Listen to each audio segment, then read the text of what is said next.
After 12 noon, I can say good afternoon and welcome to our investor webinar on Sportsman Logistics Inc. And we're thrilled you're joining us today to explore how the company is revolutionizing inventory management and financing for small to mid-sized sporting goods retailers. And before we dive into the heart of today's session, I'd like to introduce the experienced leaders behind Sportsman Logistics. First, we have Neil Richardson, CEO. Neil's extensive background in business leadership and his deep commitment to supporting local economics have been pivotal in shaping our company's mission and strategies. His insights into the retail and property sectors give Sportsman Logistics a unique perspective on the challenges and opportunities our clients face. Alongside Neil, we have David Snell, who's a Chief Technology Officer. David brings a wealth of experience in developing cutting-edge technological solutions. His expertise has been instrumental in creating our advanced cloud-based inventory management platform tailored specifically for the sporting goods retail industry. And together, Neil and David have combined their passion and expertise to form Sportsman Logistics Inc., a company dedicated to empowering local retailers with the tools and resources previously reserved for their larger counterparts. Both have grown multiple businesses and have had successful exits in the retail and technology space. And today they're going to be sharing the investor deck with us, outlining Sportsman Logistics Inc.'s unique value proposition, market strategy, financial highlights, and how they aim to scale the impact. Please note that the investment opportunities discussed in this webinar are available through exempt market dealer Equivesto, and they're registered across Canada. So we encourage all potential investors to visit the Equivesto website for full details on the investment process, including any required due diligence and the Know Your Customer KYC process. And while Equivesto has conducted comprehensive due diligence on Sportsman Logistics, we do urge you to perform your own review to ensure this investment aligns with your financial goals. Remember, investing in startups and early stage businesses involves risk, including illiquidity, lack of dividends, loss of investment, and dilution, and it should be done only as part of a diversified portfolio.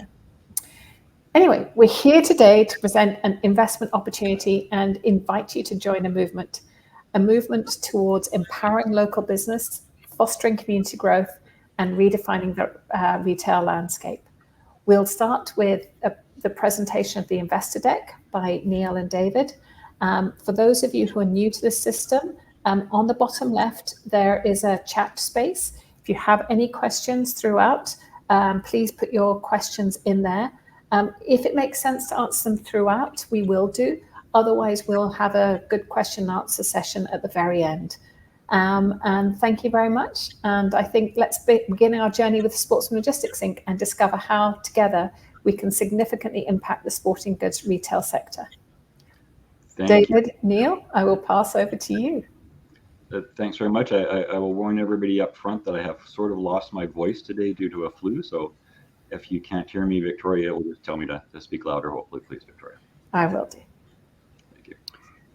And thanks, everybody, for joining us. It's been a very interesting journey that we have sort of embarked on. And I almost want to say stumbled into, because we didn't really realize the opportunity that was presenting itself as we were working with Ski Cellar to create an inventory management system for that business. And what we sort of have developed is something that we think not only is useful for Ski Cellar, but useful for other businesses as well. As you know, small businesses are tremendously important to our economy. They are the ones that hire a tremendous amount of individuals. They contribute to the economy. When your kid is looking for a donation for his soccer team, it's often the small businesses that step up for the silent auction items, for all these key things that support the local community. So to come up with a system that allows us to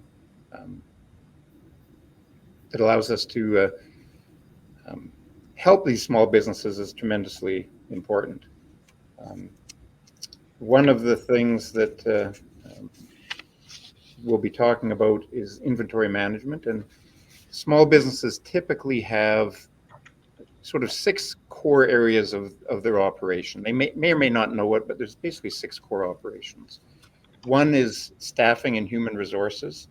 They hire a lot of people, they have payroll, they have scheduling, they have all these human resources and staffing issues that have to be addressed. And that's one of the things that we're not really able to do a lot with. There's a lot of great programs and great companies that can help small business, but we've focused on sort of the other core areas. A significant key component to any retail operation is inventory, and inventory management really goes from the start of the when a retailer wants to purchase an item, all the way through receiving the item from the supplier, to getting it to the physical store, to get the presence on their website, ultimately to selling the product to their customer, and then ordering more product to replace the item that's sold. So that's sort of the process. The typical here's some statistics in terms of small business, and I'm probably preaching to the choir. You've signed up to get more information probably because of your sense of community for small business, including Ski Cellar. Sportsman and Ski Cellar over the last 4 years have worked together to create this system, and we're now ready to take it to other retailers, and that's where we really find the excitement here. If you look at the next slide, this sort of focuses on the four of the key elements that we can address. The inventory management, which I just spoke about basically ordering product, tracking it through the life cycle from when you get it from the supplier to when you sell it to your customer. And that links heavily to financing for retailers as well. A typical small business doesn't have access to the capital that big established box stores or big established companies have. Typically, a significant amount of their assets are tied up in inventory, and lenders and banks typically don't like inventory as security for financing. So it puts a small retailer in a economic disadvantage when they're trying to compete with the big companies out there, unless they have a system in place that can provide comfort to their lenders in terms of inventory management and provide the data that they need. And that's where we sort of have gotten to in the stage where we are now. Let's get a system in place that allows the small businesses to compete with the big companies. Can I jump in for a second there, Neil? What we sort of found as we were streamlining things for Ski Cellar was that the financial industry in Canada really is geared towards larger industry. It's not quite as entrepreneurial as it is in the US. Canadian banks are great at financing $10 million and above. They have a lot of due diligence and a lot of audits that they go through, which actually makes the Canadian banking system very safe compared to the US system. But it makes it very challenging for them to work with the smaller retailers. Companies, small soccer stores, bike stores, ski stores, whatever you have that are maybe doing a few $1 million a year of inventory, simply can't fit the larger banks model. They can't report to the banks. They can't work with them effectively. And most of these small lending capabilities within the banks tend to be more in the hundreds of thousands of dollar kind of personal range. So there's a big gap with what we found, anywhere from $500,000 to $10 million that the banks just don't work well with, but is a huge component of most local economies. So what we had sort of put together for Ski Cellar was a really efficient and effective way to manage inventory, make it transparent to the banks, work with institutions of all sorts, that we realized we could cut and paste and scale to dozens of companies at the same time, which is kind of the genesis of things. Sorry, Neil, I told you I wouldn't cut you off too often, but I had to a little bit. No, and that's perfectly fine. The example that Dave gave is exactly what Ski Cellar ran into. We approached the Royal Bank for financing, and they have an inventory finance department that we reached out to, and it became fairly apparent fairly quickly that the size of our loan wasn't big enough to attract their interest. They're looking for the $10 million, $50 million client, not the $500,000 or $1 million client. They also indicated to us quite quickly that the cost involved and the labor involved on their part to manage an inventory loan, because there's a lot of reporting that they want to see and a lot of information they want the retailer to provide to them, that they have to monitor, is just about as much work for a small loan as it is for a big loan. So why go at, or why finance small companies? So they referred us to their small business department, and their small business department did their typical banking analysis, and I kind of call it the think within inside the box, where they have their formulas and their precedents and their comfort zone. And they came back to us and basically said, "You're too big for us." So we have the Royal Bank of Canada basically saying, "You're too small for the big guys and you're too big for the small guys." So we soon realized that we actually had a system in place that could allow us to be attractive to a company like Sportsman, and why not pursue that? So that was sort of our goal. How do we get a system in place that makes the little guy, the little small to mid-sized retailer, competitive with the bigger companies out there?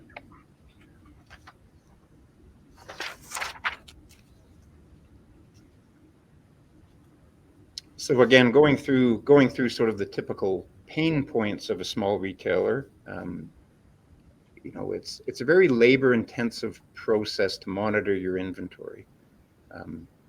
To be able to get the real-time inventory tracking, you need to know what have you ordered, where is it, how much do you have, what is selling, what isn't selling. A lot of data and analysis that the big boys have access to that a smaller or a medium-sized retailer doesn't have access to. And that's where we brought Dave in and said, Ski Cellar needs to upgrade its technologies. Can you help us do that? And as Dave worked through the systems with us, we really learned that what we had created was likely valuable for a lot of retailers. And it allows us to start with an inventory management system that is a service for their small retailer. It allows them to reduce the labor and the involvement to create real-time data. And then you can layer on the financing component, because once you have the inventory management in place, you now have the system in place to properly monitor inventory-based financing like we do in the States. Yeah. Please do. Yeah. No, go ahead, Neil. No, I was just going to say there's a number of U.S. lenders that do this, significantly more competitive than the Canadian marketplace. The challenge is they're again looking for larger size loans, and they're looking for larger size loans in US dollars. So if you approach them for $1 million Canadian loan, they say, yeah, but that's only, $650,000 US. It's just not worth our time. Yeah. If I can maybe add a bit on top of that again, Neil. Victoria, could you do me a favor and pop to the next slide for me?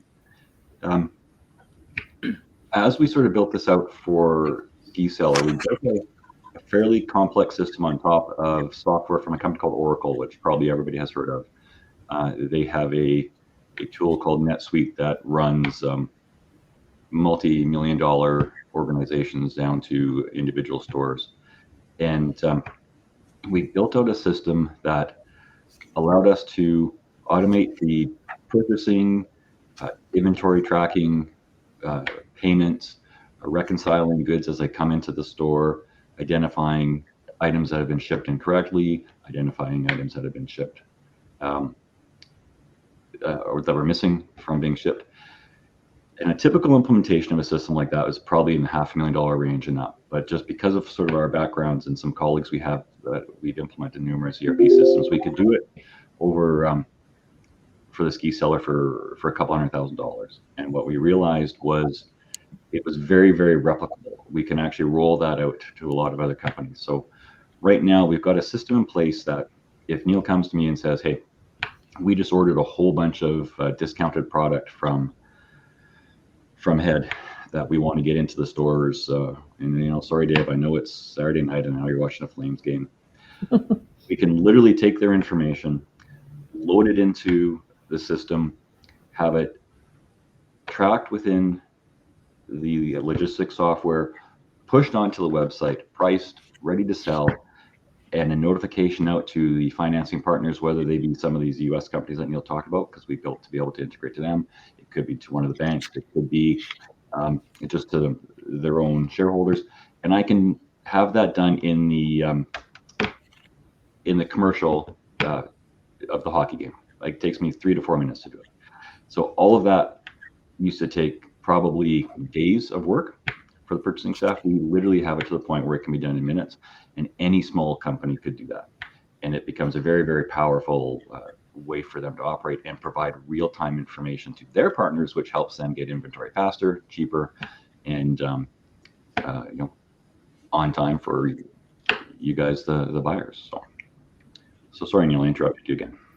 Well, and I think the other key thing is the system is fully customizable. So, for instance, if we felt the need to analyze our inventory based on color, how much blue product do we have versus how much red product do we have, the system allows us to do that. Whereas if we're a business selling hockey sticks, we might want to analyze the left curve hockey sticks. How much do we have of those versus the right ones? Or if we're selling something that comes in shapes, it's 100% customizable based on the retailer's needs, because you sit down with the retailer and you decide, what information do you want to be able to track? How do you want to look at your inventory? And you create the system for them that meets their needs. So we're not a one-size-fits-all program. We're a program that actually allows us to customize it for each particular retailer.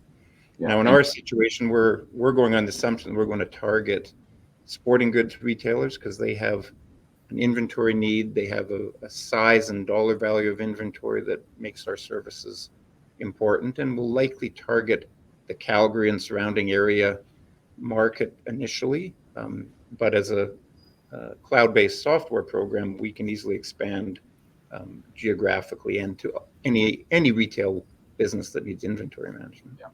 One of the biggest components of that, and I know it doesn't sound all that sexy sometimes when we talk about it, but ultimately for a small business, you're usually placing all your orders for inventory early in a year, and you maybe have the opportunity to place orders twice a year because you just have, it's a lot of work and a lot of communications with your vendors.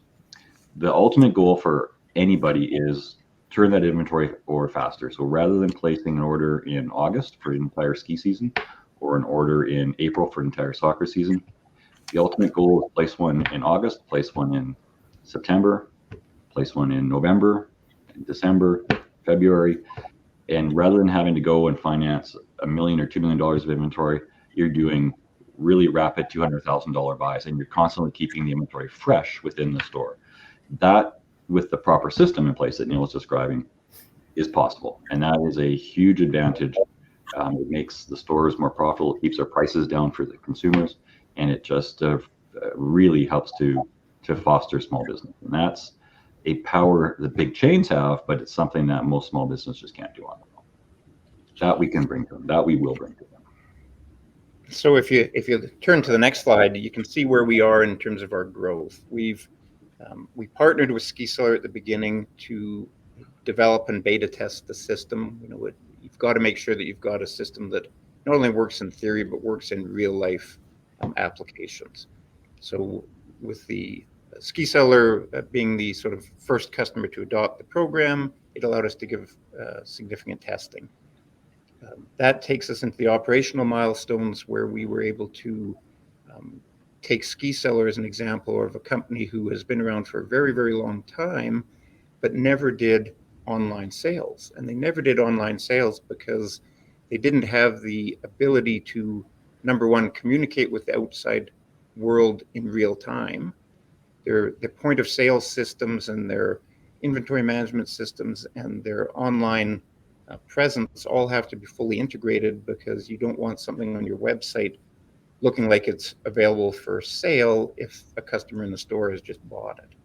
So the system that we've generated allows all pieces to be fully integrated, and it allowed us to test it. This year, a lot of you I know are SkiSeller customers, and this year you'll notice it was the first year that we actually did online sales, and there were a couple of hiccups, obviously, but it went very smoothly because of the system that we had generated. It also allows for the community impact. You want to create a company that is investing local, is servicing local, is providing that sense of community. When Mountain Equipment Co-op ran into their financial difficulties and converted from a co-op into a basic company, there was a significant sense of community loss because there were a lot of people that were Mountain Equipment Co-op members, and they had a strong sense of community, and that was sort of taken away. And what we're trying to do, in addition to creating an investment that has an economic benefit, we're also trying to create that sense of community, not only with Ski Cellar, but with future retailers. As we expand the business to add more and more retailers, we want the investors of Sportsman to have a sense of community with all of these local retailers, and likewise these retailers to have a sense of community with the investors. So interesting to me, at least, we when we sent out the email to reach out to people and sort of see if there was interest in the concept from an investment point of view and client point of view, we've already had multiple people reach out to us and say, we love this as a customer. We sat down with a gentleman yesterday that would love to be working with us to be buying $1 million a year more of inventory by turning that over really quickly on a monthly basis, and it really resonated with him. So I was surprised actually how quick the community, sort of our colleagues out there in the sales world, saw the opportunity and realized that we can all be working together much more effectively. And it's not really that we're competing against each other. We're working together to provide a much better local experience. So I was surprised how quickly more companies came and said, yeah, we want to work with you and do some of this. So. And if you go to the next slide, we talk about the competitor landscape and the sort of navigating the competitor landscape. And what we're really saying is, how do we create something that the big boys already have that will allow the little, smaller, medium-sized retailers like Ski Cellar to be able to benefit? So we've chosen to focus on a particular industry for the start. Let's focus on the sporting goods industry because it's what we know and it's where we have some synergies with. Let's focus on a local market. We eventually want to be in a broader geography and also in a broader industry, but let's focus on what we know and where we are. Let's make sure that the solution we provide is technology driven, because more and more people are using technology. A cell phone was a new invention a few decades ago. Now it's a pretty much must have, and it's no longer a phone, but it's really your communications world. And to be able to have technology that can communicate with all the modern technologies is obviously important. The cost effectiveness it goes without saying. If you approach a small retailer and you say, we have this fantastic service and ultimately financing, if you want to go to the second step, the first question they're going to have likely is going to be, what does it do and how much is it going to cost me? And to be able to take a very sophisticated system and make it accessible to a small or mid-sized retailer means you have to get it down to a price point that works for a smaller and mid-sized retailer. And that's what we've done. And then finally, obviously, you have to focus on an approach that's customer-centric. Both the retailer wants to have the systems in place to communicate with their customers, but we have to communicate with the retailers, and we have to be able to generate a system that meets their needs and allows them to analyze their data in the way that works for them, not the way we think it should work for them, but the way that they want to look at it. And I think that's what Dave has helped us create. Neil sort of mentioned the financing part. One of the keys is, again, as companies get efficient, it's very expensive for a company to borrow, say, $1 million a year from anybody, from a bank, from a private individual, and pay interest on that. It's far cheaper to borrow $200,000 6 times and turn that over very quickly to buy inventory and sell it. And from a financing company's point of view, it's far more profitable as well, because you can make a little bit of money on that $200,000 6 times a year. So it's not costing your client a lot, but it's actually, they're selling a ton of product for just a couple $100,000 of financing. Everybody makes money. And so that I think is a big component as people move to phase 2 and start allowing us to procure the product directly for them and help them get into their system and so on. I hope so as Victoria, oops, sorry, Dave. I just say I hope my voice is holding out so people can hear some of what I'm saying. No, it sounds good. So as Victoria alluded to earlier, as a startup company, there are two founders, David and myself. We both have backgrounds in the local community. We're both long-term. I mean, I'm a native Calgarian, and I don't recall where David was born, but I know he came to Calgary when he was a elementary school child. So he's long established Calgary roots, and that's part of what excites us about this is the ability to give back to the community and make the local retailers more competitive with the larger ones that are out there. Yeah, my background started in technology. Took a whole bunch of companies public back in the heyday of technology. Really quickly got into sort of the finance and management side of things, but always loved that technology side. Was ultimately for some of those startups named top 40 under 40 many years ago. Same class as Jerome McGinless, but I didn't get to become good friends with him. Was a finalist for Entrepreneur of the Year for a manufacturing company that had started up that actually really drove a lot of my knowledge of supply chain management.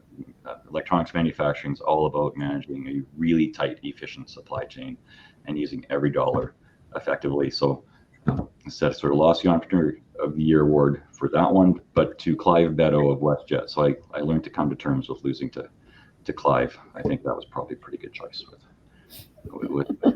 so. In my background, I'm a native Calgarian, but my background was in corporate commercial law. I practiced law for a number of years, and that's a skill set that transforms into a lot of different things. And what I found is I was seeing my clients having success as entrepreneurs and as business people, and it sort of wanted me to go that route. So we then created a company, Heritage Property Corporation, which went out and purchased and restored and designated and protected the important heritage buildings of the city and of the province. And it really gave you a sense of not only economic return, but social and community return. And then I got involved with Ski Cellar about 6 years ago and realized that here's a fantastic company, but it had significant potential with the technologies that hopefully we could develop. And that's what led us to where we are today with Sportsman. Yeah. And then maybe one final piece of context, if I may, Victoria. For me, Sportsman Logistics is a bit of a deviation from what I've done in the past. And in the past, it was all about let's build a company, try to grow it 100 times. With the manufacturing, we were the fastest growing startup in Canada. That sort of high risk, high reward mentality as you get older, like I have, it becomes sort of less of a focus and much more on cash flow and cash preservation, finding a company that is a little bit more, I don't want to use socially conscious because I think that term gets overused, but is more locally focused. It's providing sort of basic services, generating cash flow as a return to the investor. Right? So if we can generate people 8, 9, 10% return while giving them the ability to slowly take their money out if they want to buy a home, if they want to use it for something else, or if they want to use it for retirement. That's a little bit more the mindset of Sportsman, right? Low risk, kind of cash flow based, and doing some good local support with it. That's really what I'm all about with this one. So. And I think that ties into the financial plans and the forecasts that we've done. And of course, the only thing we know about our forecast is that it's going to be wrong. We just don't know by how much and which way. We might be too conservative, we might be too generous, but like all forecasts, it's a roadmap, but you're going to deviate off the roadmap. That being said, we are looking to add 4 or 5 retailers a year. We're not out there, like Dave says, trying to build this 100 times quickly. We're trying to get a good, constant, stable community of retailers and investors that can grow as the company grows. In terms of the use of proceeds, a significant amount of the money raised will be on the inventory finance component, because that's the one that consumes the most amount of capital. The software as a service that provides the inventory management system for the retailers really doesn't cost you a lot of money to implement from one customer to the next. It was, the upfront costs of getting it to where it is now have already been incurred, and to add extra customers is actually a fairly easy way to scale without a lot of dollars. But as the retailers look to us, hopefully for the system and the access to capital, we need to raise the money for the access to capital. So that's sort of the two primary components. Obviously, you need some marketing funds to get the word out to other retailers what this system is and how it'll benefit them, and general working capital. But most of it is the financing side. Yeah. In terms of the return on capital, it's relatively easy because we've structured something, as Dave indicated, that's designed to appeal to an investor who is looking for a sort of stable, constant return that is ideally taxed in a more favorable manner than some of the passive or sources of income that often get taxed at a higher rate.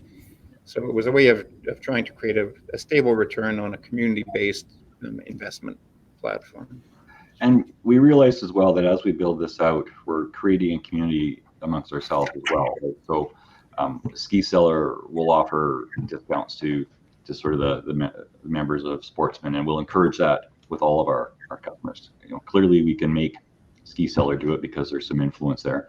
Whereas if we go to a soccer store, to a bike store, we'll negotiate what those are. But again, the idea is bringing that whole community together, right? We go to them with perhaps a community of 300 potential customers, and they're going to give that community back some discounts, some spiffs, all while we're working together to the efficiency of everyone. So it becomes a win on kind of multiple levels there. One key from Neil's previous slide there is the money is really going to be spent developing the company and the customers, not paying big salaries to management. That's not really what we're about. That's not what we're here for. We're here for the business. So you won't see us draining a lot of money out of this. And when you do look at the numbers, again, we've done a 5-year projection on the assumption that we're adding customers both in two ways. A customer can sign up for the inventory management software, and that may be where it stops. They may, we looked at acquiring a business that was available for sale, and we asked the gentleman why he was looking to sell. He said, well, my wife is getting tired. My wife has a full-time job, and she's getting tired of doing all the administration and accounting and back-end functions of the business. Where with our system, inventory management and accounting are key integrated pieces of the system. We could have easily had that business become a customer of Sportsman and taken care of that back end for them. And they may have said, that's perfect. We don't need or want any financing. We just want the management system. Now, if a customer comes to us and says, hey, we would also like to do financing, obviously, in order to protect the investor's money, we want to make sure that we have all of these systems in place to monitor retail or a loan to a retailer that a big bank would want. And so they would have to have our software system installed and be using the system so that we can monitor and get the required reports that we need for inventory. Because you have to remember, inventory at the end of the day is a movable item. And if you go to the bank and get financing and you put up your house as collateral, the bank doesn't have to drive by your house every couple of days to see if it's still there. If you pledge a whole bunch of sporting goods collateral, that stuff can get sold and moved quite easily. So the system needs to be able to track it on a significantly more sophisticated and real-time manner and it's what allows us to provide the service. In terms of the cash flow projections, again, we've assumed two things. We've assumed that we add about 5 stores a year to the system. So it will take a number of years to get to a significant core group, but we could also be more successful than we hope. But we're being conservative in our projections, and we're being conservative in our projections of how much financing these clients will require. So the crowdfunding model that we've decided to use matches reasonably well with the capital requirements we feel the company will have, because we're not trying to go from 0 to 100 overnight. We're trying to go from 0 to 100 over a number of years. And the crowdfunding allows you to raise capital that's proportionate to our company growth and allows us to tap into the community of investors that are ultimately the community of the retailers as well. So we think that's a decent match. And it's a good model for this. I've only done 2 or 3 of these. Most of my background was more traditional equity financing, but the crowdfunding really is, again, more of that community focus. You can bring sort of anybody in. It's a much lower cost methodology. The more the money stays with the ultimate company. So it just sort of met all of our sort of ethical and directional views of what Sportsman is all about. And so I think it's a really good match that way. I've had a couple people ask me, just friends and other colleagues, why we picked crowdfunding for this. And it's just sort of the newer way things are going, and it's a much more appropriate mechanism. So. Well, and I think in the past, people associated crowdfunding with sort of personal events. My friend has had an event in their life that's unfortunate, and we need to raise a little bit of money to help them cover, some personal costs. And the crowdfunding was more or less a way of raising sort of that kind of money. A number of years ago, the provinces came up with an equity crowdfunding model that allowed businesses to start raising money, but the amount you could raise, I think, was $500,000, and the maximum amount per investor was quite small. And what they found was, while there was a demand for that type of equity crowdfunding, they had created a system that was just too small to be functional for business. So a couple of years ago, they increased the amounts that an investor could invest. They increased the amount a company can raise, and they still require you to go through a registered investment portal and, in our case, an exempt market dealer to make sure that the investors are being protected to the level that's appropriate for the type of investment they're making. So a combination of all things coming together just, I think, works for this model. Yeah. In terms of the investment itself, it's a relatively simple structure. An investor invests through Equivesto, the crowdfunding portal. You can invest as little as $500.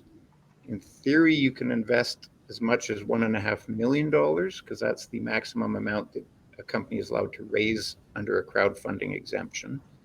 But once you hit over $10,000, there's certain financial tests that you have to meet as an investor to be able to participate.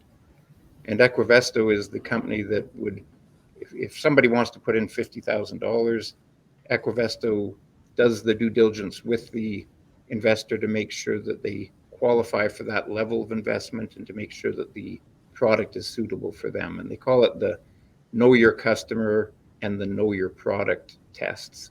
And all the information that an investor gives to Equivesto doesn't get shared with Ski Seller. It doesn't get shared with Sportsman, because it's 100% between the exempt market dealer and the investor. But typically, we expect our investors to be in that $500 to $10,000 range, which is where the crowdfunding model is ideally suited for. And what we've done is we've structured a dividend rate that is goes up to 11%, depending on how much money that you put in. So the more you put in, the higher the return. And likewise, the discount that Ski Seller is offering to Sportsman investors increases the more you invest. So we think it's a good balance between economic return and community return. And ideally, the first targets obviously are Ski Seller customers, because that's where the system grew up from. But we're, very much focused on a broader growth over the coming 5 years. Yeah. I see there's a bunch of questions sort of popping up in the chat there, Victoria, that wonder if we want to try to... Yes, I was just trying to make sure you had a chance to share everything before, because sometimes the questions are there. I know Neil and I sometimes talk too long. If I can maybe address one that I saw, the dividend is paid on the investment. So if somebody invested $1,000 and they were getting a 10% dividend, they'd be getting that $100. So yeah, on an annual basis is the target, but the target being paid quarterly is what our goal is. I think there's a couple structural questions there. So my apologies, Victoria. Let me hand it back over. No worries. Roy asked, I'm a bit confused about raising funds for a logistics company and the bulk of the funds are going to purchased inventory. Well, it's the logistics company does two services.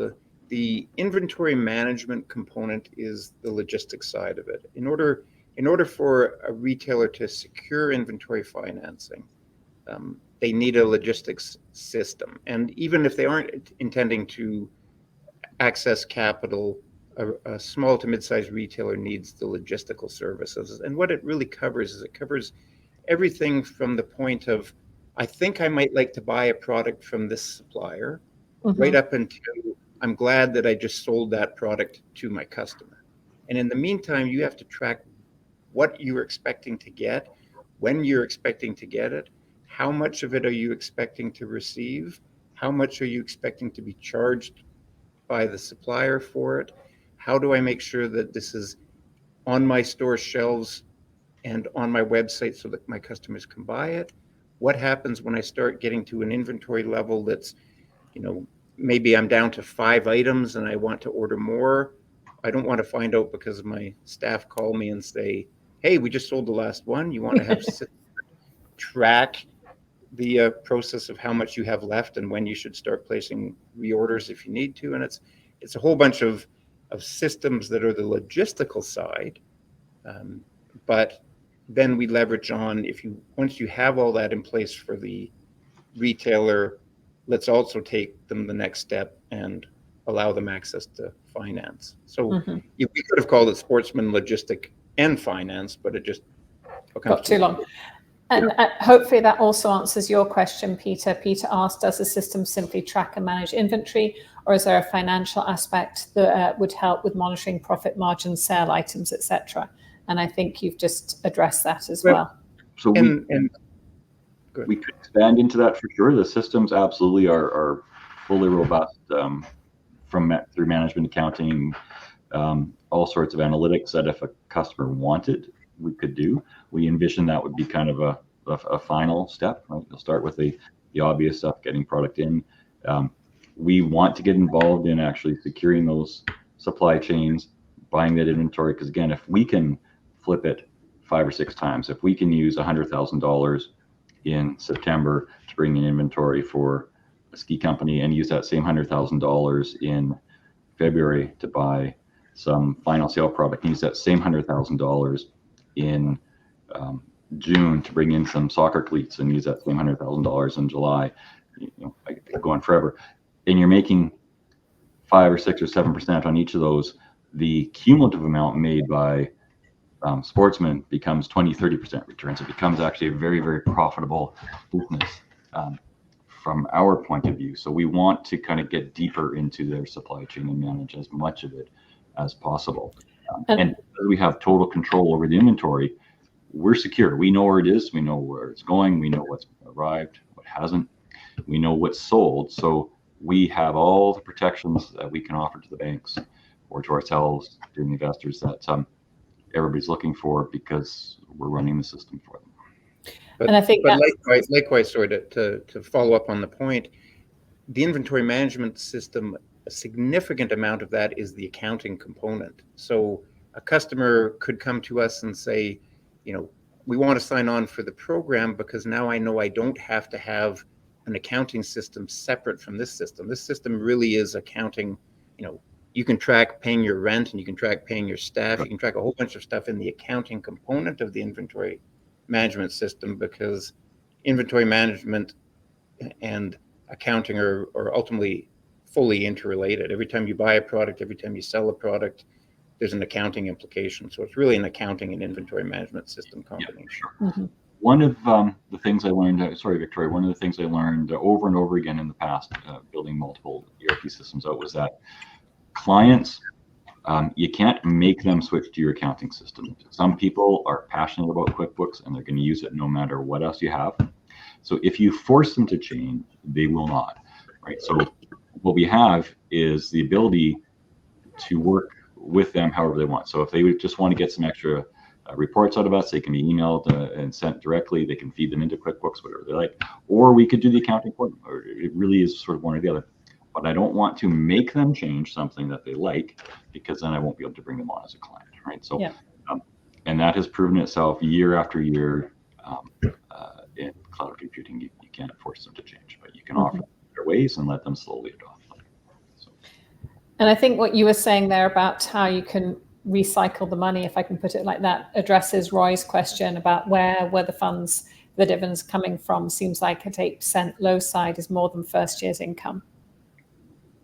Yeah, I mean, we've got to get that capital base and get that turning over, right, and get that going. So certainly, it becomes much more profitable than that 8%, because we're going to be turning it over more often than one or two times. I'm not sure if I'm answering the question well or not, Victoria, but. And the first year projection was on the assumption that the only client we had in year number one was Ski Cellar.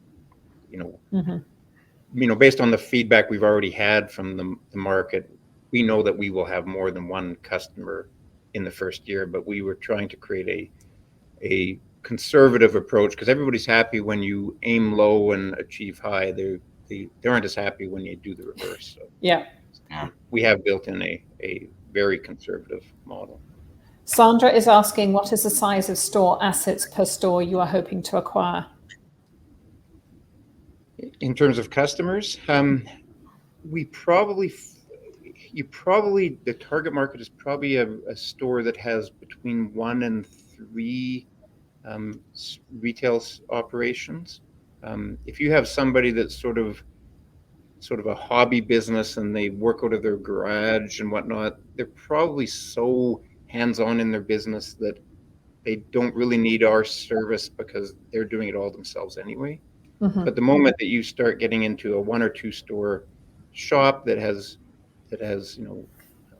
staff looking after functions of your business, that's probably when we're most desirable. When you start getting into too much bigger than that, you start getting into companies that can say, you know what, if it's going to cost me $50,000 or $100,000 to implement this program, why don't I just do it myself? I don't necessarily need to use somebody else's service. I'm prepared to suffer and go through the learning curves of changing my technology, whereas a smaller business doesn't want to invest that amount of money or lose that amount of time. Yeah. Rob and Russell have similar questions. Rob's, are your key suppliers amenable to ordering, say, skis on a monthly basis? And Russell says, have you validated that inventory purchases are available month by month for majority of merchandise? My understanding is that suppliers rarely enable this and will sell out stock at 1 or 2 buys per year. Buyers, I can't speak to all the industries. I can certainly speak to the skiing business. The skiing business typically does what they call booking orders. So for Ski Cellar, they come to us in between December and February. It's a little earlier for clothing and a little later for equipment, but they basically come to us and they say, here's the stuff we are making for next year. How much do you want to buy? And you place what you call a booking order on your assumptions of what you're hoping to sell for next year. And often you're making these assumptions even though you haven't sold what you bought from them last year, because the delivery times for offshore manufacturing are getting longer and longer.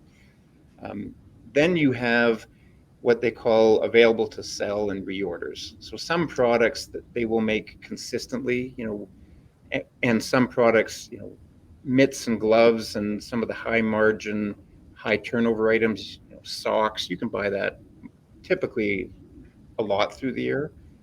So it is a bit of a combination. But what you're typically doing is spending about 75, maybe 80% of your budget in booking orders, and you're keeping 20 to 25% for the available to sell, because you're not 100% sure what will sell.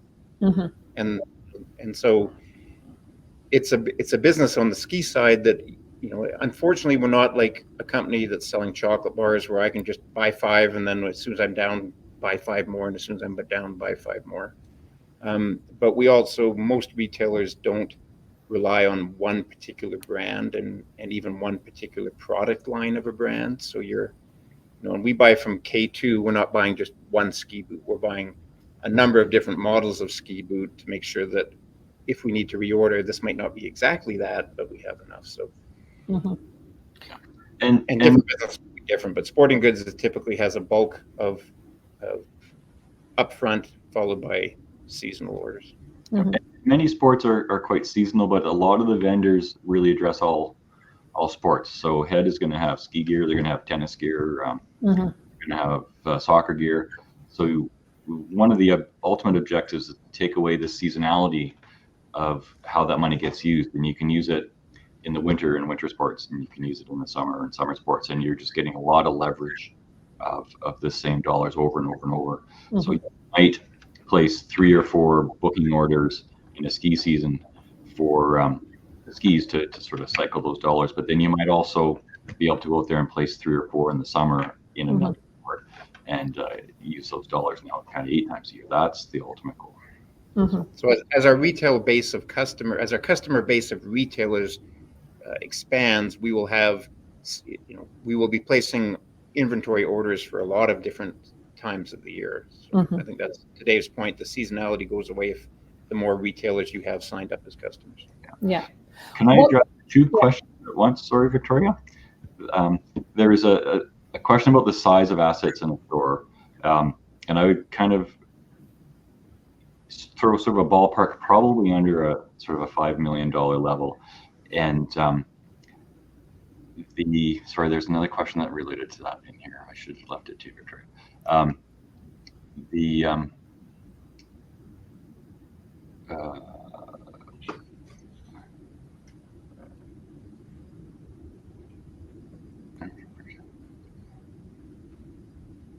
I think I'm losing my mind. So maybe that was just kind of a sort of that 5 million range. And there's a question there about what the competition was. There was really very limited options that we've found for anybody in Canada doing these sort of services in that range. There was almost nobody.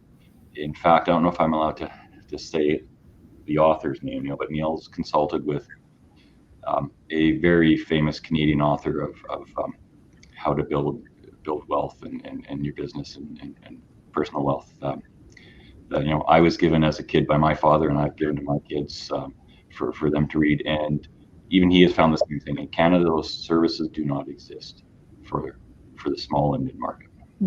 Somebody has asked whether Shopify is a potential competitor. No, Shopify would be a distribution tool. Shopify is actually a tool we've looked at using for our own e-commerce projects.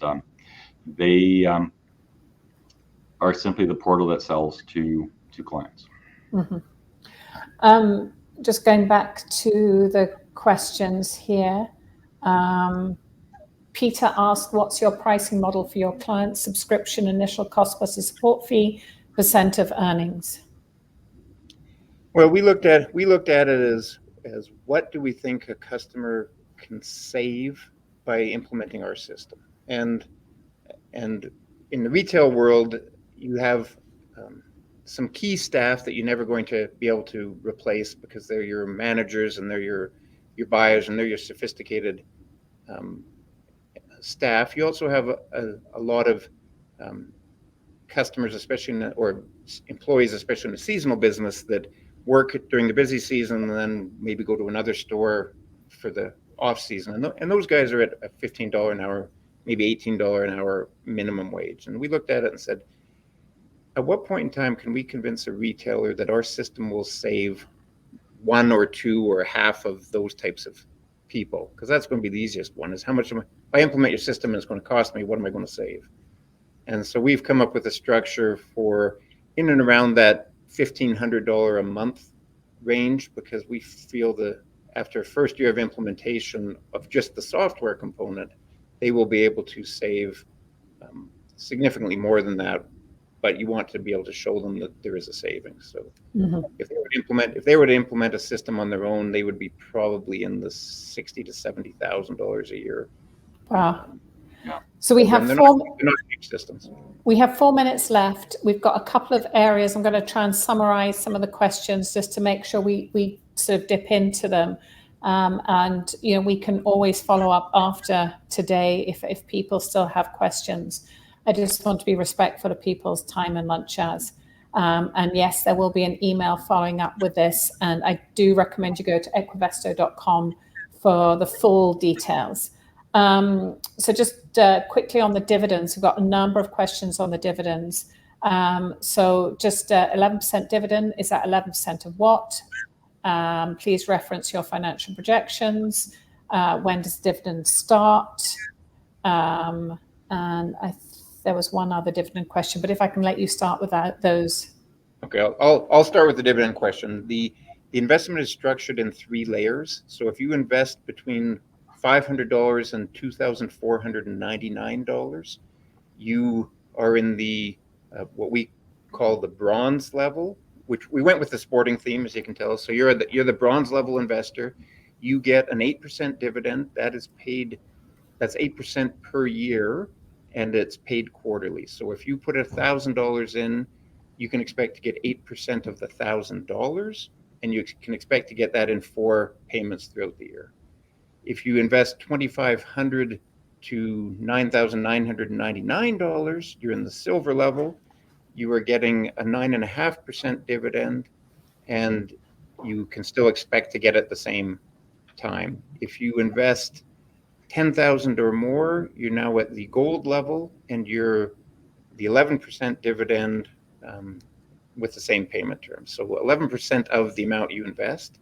There is a hold period of 15 months. So if you invest, you need to go on the assumption that you're going to be in there for a minimum of 15 months, because that's the hold period, followed by a 3-month redemption period. So if you want to exit the investment, you give the company 3 months notice, and you're in basically for at least 18 months. And then if you want your money out, you give 3 months notice. So you can stay in for a number of years. A lot of startups, if you're investing in an illiquid startup, you typically expect to be in there for more than just a few months. We're not a day trading type investment.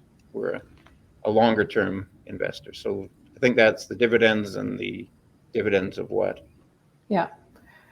I'm mindful we've got 1 minute left. There's a question about sort of Ski Cellar and, the sort of, how this has really fundamentally solved any issues that they had. And we've got a question about the dilution at 1.5 million.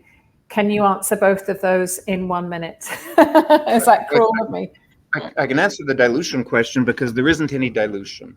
Because these are preferred shares, these are for every time, if a client comes to us and says we want to have a $500,000 inventory financing, and if we need to now go out and raise money to do that, we raise the money to do that, because we're expending it on the investment. So there is no dilution, because it's not a common share investment, it's a preferred share investment. The Ski Cellar question, I'm not sure I understood what the Ski Cellar question was. So it's just asking sort of, with, I can't find it now, but it was just asking sort of how has this system helped Ski Cellar as a corporation or company? Well, when we first got involved with Ski Cellar, it had a fantastic inventory management system. It was put in place in probably the early 90s or late 80s, and it was tremendously powerful. But it was like, I don't know if any of you are old enough to remember DOS as a computer program, but it was very much like DOS. It was very, very hard for users to use. So the staff had a lot of difficult time using it.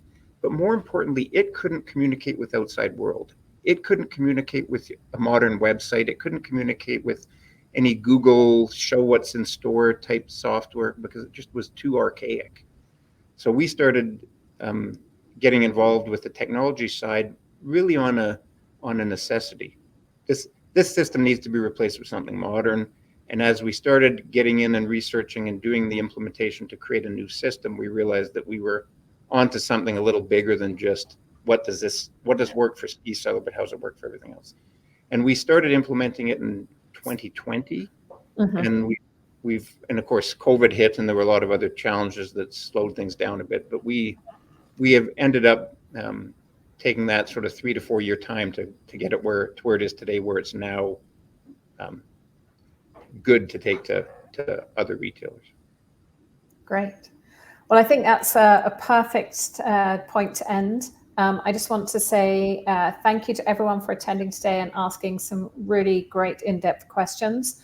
I think it's always good when you see so many questions. That shows such an interest in a business. And I want to say a big thank you to David and Neil for today, for presenting the deck and also answering the questions, and to wish you every success with your current raise. Thank you, Victoria. And I know there's a few people that had requested more information. We'll try to follow up with everybody. And I think if there were some questions that weren't answered, I'm happy to talk about this stuff ad nauseum if anybody wants to talk to me. I'll try to have a smoother voice when we do. So Neil and I will try to reach out, but also please reach out to us. We're generally easy to get a hold of. Just don't phone me during hockey games or when my kids are at the arena. And sportsmanlogistics.com is our website, and there's a page there if you have questions or want to contact us, or information is there as well. So. Perfect. And everyone here today will receive an email with a recording of today's session and a chance to ask questions there as well. Brilliant. Thank you very much, everyone. Enjoy the rest of your afternoon. Thanks everyone.